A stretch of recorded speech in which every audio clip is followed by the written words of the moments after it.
శరణ్య? నేనేదో కావాలని, నీ భర్తని నా సొంతం చేసుకోవాలని చూస్తున్నట్టు కుట్రలు పన్నుతున్నానని నిరూపించే ప్రయత్నాలు చేస్తున్నా. నువ్వేం చేసినా అక్కడ ఏమీ ఉండదు. కేవలం నేనేదో చేశానన్న భ్రమ తప్ప. ఏయ్, ఏంటే భ్రమ? నువ్వు చేసిందేంటో ఆ సీసీ ఫుటేజ్ లో నేను క్లియర్ గా చూశాను.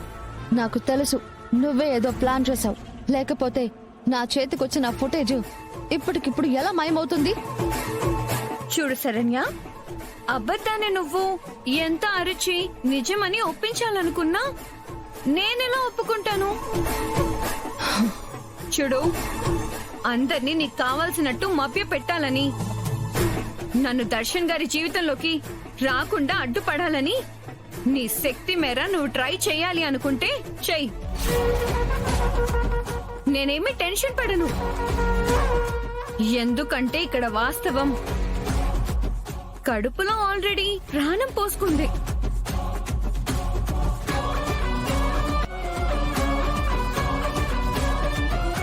ఆ శుభవార్త అందరి ముందుకు నేను తీసుకొచ్చి కమ్మింగ్ సూన్ ఒక వారసుడు రాబోతున్నాడు అని అనౌన్స్ చేయడమే బ్యాలెన్స్.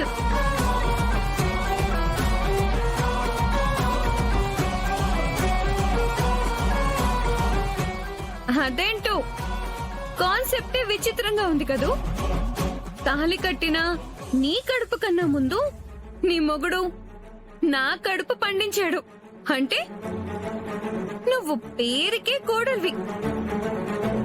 ఇంటి పేరుకు సార్థకత తెచ్చి పనికొచ్చే అర్హతలున్న అసలైన కోడల్ని నేనే నేనే సో వెయిట్ చెయ్.